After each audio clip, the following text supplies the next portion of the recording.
Morning students, welcome to the online classes. Now the today's chapter of your SST 7th is Kings and Kingdoms. तो हमारा आज का जो topic था, जो मैंने कहा था कि अलग और सारे प्रोमिनेंट रूलर्स और किंगडम्स के बारे में आपको बताऊंगी, जिसमें पहले हैं आपके चौहान्स। तो चौहान्स जो थे वो लास्ट प्रोमिनेंट इंडियन डायनेस्टी के नॉर्थ इंडिया में रूलिंग था इनका। और ये जो चौहान्स थे ये इन्होंने अजमेर में अपना किंगडम को एस्टैब्लिश करा था 11th सेंचुरी में। और उसके बाद ये फेमस चौहान्स बने। और चित्तौड़ के पृथ्वीराज चौहान इनके जो बहुत ही ज्यादा केपेबल वॉरियर थे। और अजमेर का जो राजगद्दी था ये फिर इन्हीं को मिला। और ये लोग क्या करते थे, एक्सपेंशन में बिलीव करते थे, मतलब अपने किंगडम को कैसे आगे बढ़ा सकते हैं। तो ये एक्सपीडिशन करते थे, जिसमें कि पहले बार पृथ्वीराज चौहान को सेकेंड बैटल ऑफ टेरेन यानी मोहम्मद गजनी के अगेंस्ट, गौरी के अगेंस्ट लड़ना पड़ा, जिसमें कि उन्होंने गौरी को हरा दिया था, लेकिन उसके बाद के खुद हार गए थे। फिर जो दूसरे रूलर हैं वो हैं आपके चांडेलाज। तो चांडेलाज उस टाइम पे बहुत पावरफुल डायनेस्टी थी नॉर्थ इंडिया की ड्यूरिंग अर्ली मिडिएवल पीरियड। और उस टाइम पे ये सेंट्रल इंडिया में 9th सेंचुरी में ये रूल करते थे। 9th से 13th सेंचुरी तक इन्होंने बहुत अच्छे से रूल किया। इनका पहला किंगडम खजुराहो था, जो कि आज भी फेमस है, खजुराहो का टेम्पल, जो कि एमपी में है, मध्य प्रदेश में। उसके बाद ये अपना कैपिटल महोत्सव नगर में शिफ्ट कर दिए। और इस तरह से ये डायनेस्टीज पे अपना एक्सपैंड करते गए, रूल बनाते गए। उसके बाद जो किंगडम था चांडेलास का खजुराहो में, वो एक पार्ट था बहुत बड़े लार्ज एम्पायर प्रतिहारास के। और जो फाउंडर थे चांडेलास डायनेस्टी के वो नानुक थे, जो कि एक स्मॉलर किंगडम को पहले फाउंडेशन किए और फिर धीरे धीरे ये अपने किंगडम को बढ़ाते गए। क्लियर?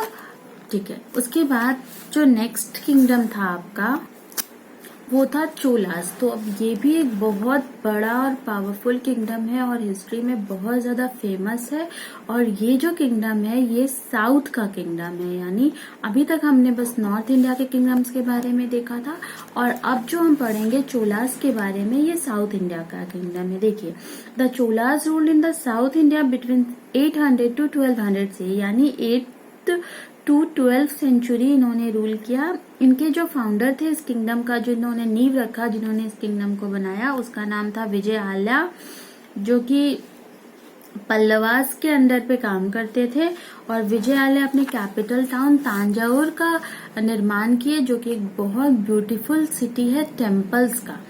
और ये ग्लोरी था चोला डायनेस्टी का, मतलब बहुत इम्पोर्टेंट पार्ट। और जो खूबसूरती थी उस डायनेस्टी की, ये तांजावुर शहर से जाना जाता था।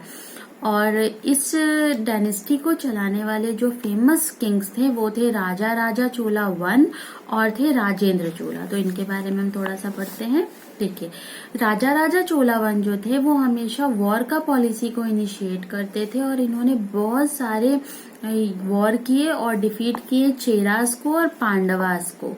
और इस तरह से वो श्रीलंका पे भी अपना इन्वेजन किए, आक्रमण किए, और उसका नॉर्दर्न पार्ट्स को वो जीत लिया अपने एम्पायर के अंदर। इनका जो किंगडम्स था ये बहुत एफिशिएंसी के साथ चलता था। इसमें इनका इकोनॉमिक पावर और मिलिट्री पावर दोनों बहुत ज्यादा अच्छा था। और जो मालदीव आइलैंड है इसको भी इन्होंने अपने अंडर में एनेक्स किया, और कुछ पार्ट ये गंगा रीजन का और कर्नाटका का अपने अंदर में रखा। और जो राजेंद्र चोला थे जो उनके बाद आए, वो थे राजा राजा चोला 1 के बेटे, यानी सक्सेसर उनके, क्योंकि राजा का बेटा ही राजा बनता था पहले। ठीक है। तो ये जो थे ये अपने फादर के एक्सपेंशन पॉलिसीज को बहुत ज्यादा ही आगे तक लेके गए, और इन्होंने वेस्टर्न में चालुक्यास के साथ लड़ाई किया। फिर पालास, जो कि बंगाल के रूलर थे जिनके बारे में हमने पढ़ा, उनको पूरी तरह से हरा दिया। और श्रीलंका को राजा राजा चोला ने हाफ ही लिया था, लेकिन इन्होंने पूरा कब्जा कर लिया। उसके बाद वो कालिंगा पे अपना राज्य बनाने चले गए, और गंगा को क्रॉस करके इन्होंने बहुत सारे रास्ते में जो भी लोकल रूलर्स मिले उनको हराया, और इस तरह से वो विक्ट्री पे विक्ट्री पाते चले गए। देखिए, राजेंद्र चोला को एक और टाइटल दिया गया था गंगाई कोंडा चोला, क्योंकि ये गंगा पे अपना गंगा को जीते, कन्क्वेयर किए इसलिए।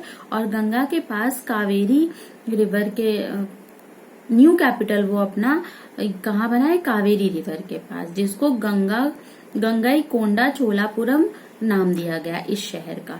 और ये जो सिटी था ये गंगा को जीतने के बाद बना। तो राजेंद्र चोला फिर साथ ही श्रीलंका के रूलर को भी डिफीट किए और अपना फिर आगे तक राज्य बढ़ाते गए। सुमात्रा, जावा ये सारे उनके नेबरिंग आइलैंड्स थे और इस तरह से वो फिर ओवरसीज रूट को, मतलब दूसरे समुद्र के रास्ते को भी, सी रोड को भी अपने अंडर में ले लिए और इस तरह से फिर वो दूसरे कंट्रीज के साथ भी अपना ये ट्रेड वगैरह शुरू कर दिए। अब जो इम्पोर्टेंट है इस चैप्टर का वो है चोला का एडमिनिस्ट्रेशन। चोला डायनेस्टी चलती कैसे थी, तो चोला डायनेस्टी को एडमिनिस्टर कैसे करते थे, विलेज कैसे एडमिनिस्टर्ड होता था, इकोनॉमीज क्या थी वहाँ की, टेम्पल्स कौन कौन से थे, और फिर कैसे ये धीरे धीरे इस किंगडम का खात्मा हुआ। और जो गजनी और गौरी ये दो इम्पोर्टेंट टर्क के इन्वेजन थे जिन्होंने फिर हमारे इंडिया में आना शुरू कर दिया और फिर धीरे धीरे दिल्ली सल्तनत, मुगल्स इस तरह से आते गए। तो इसको हम देखेंगे जरूर, लेकिन नेक्स्ट क्लास में। अभी मैंने यहाँ तक पढ़ाया, आप उसको रिकॉल करेंगे और इससे रिलेटेड जो भी आपका नोट्स है वो आपको मिल जाएगा।